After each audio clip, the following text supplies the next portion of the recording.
Perkenalkan, nama saya Priscilia Rares dari Fakultas Pertanian di Universitas Pembangunan Indonesia.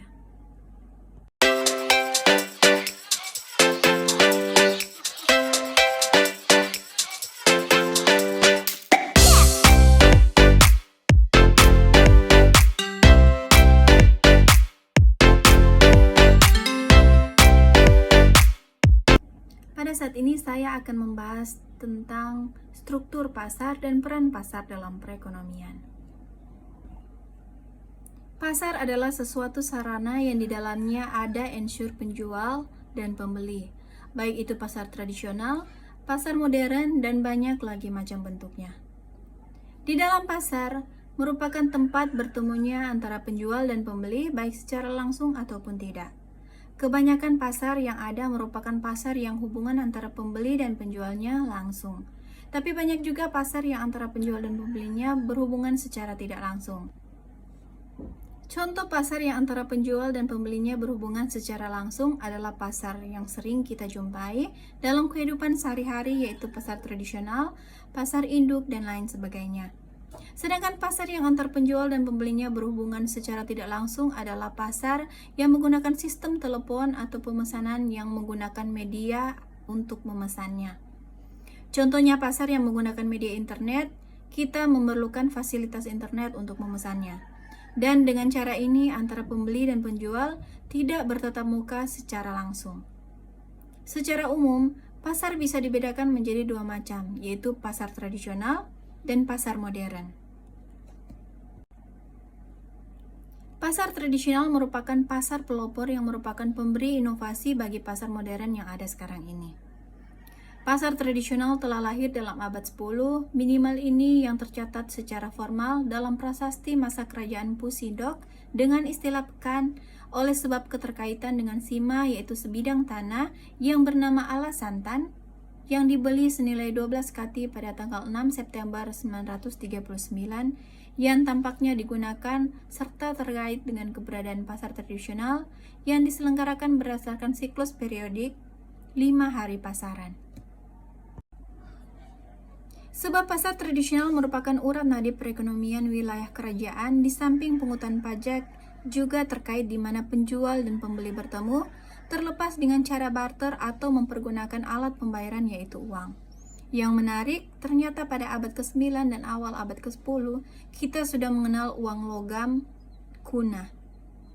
Ada beberapa nama terkait uang logam lokal seperti kati, tahil, atak, kupang, dan saga. Juga ada istilah sebutan untuk uang logam dari India seperti suwarna, dharana, dan masa. Di mana hebatnya ada kurs konvensi antara kedua kelompok mata uang ini.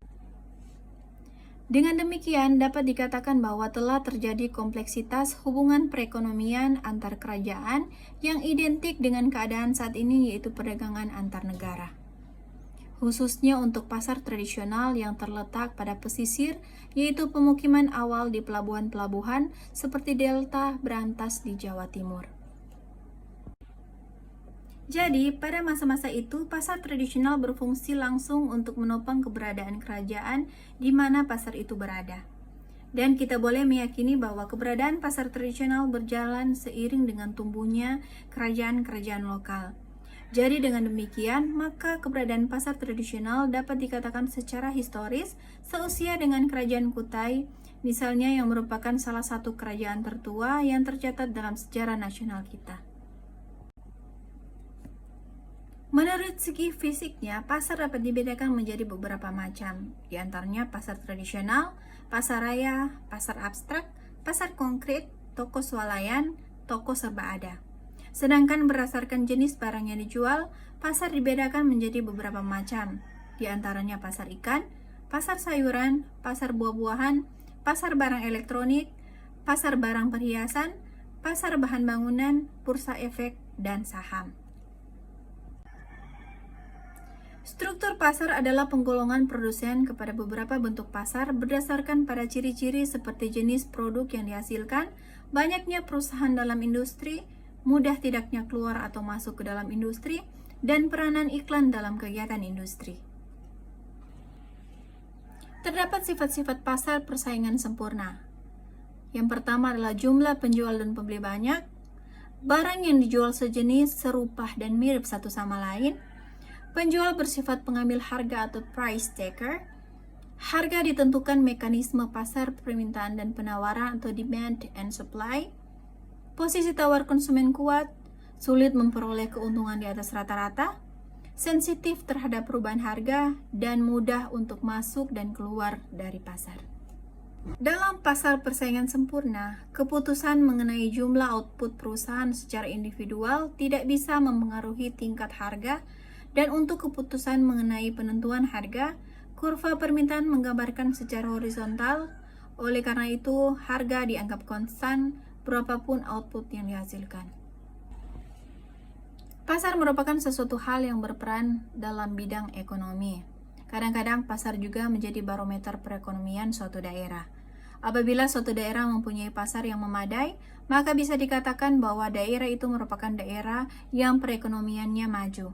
Dan sebaliknya, apabila suatu daerah mempunyai sebuah pasar yang berkualitas jelek, maka jarum barometer daerah itu bisa turun ke bawah, atau dengan kata lain, perekonomian daerah itu kurang maju.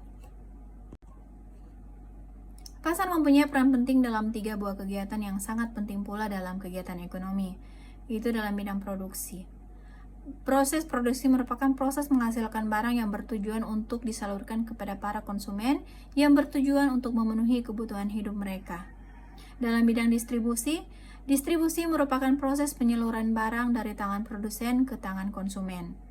Sedangkan dalam bidang konsumsi, konsumsi dari bahasa Belanda konsumti ialah suatu kegiatan yang bertujuan mengurangi atau menghabiskan daya guna suatu benda, baik berupa barang maupun jasa.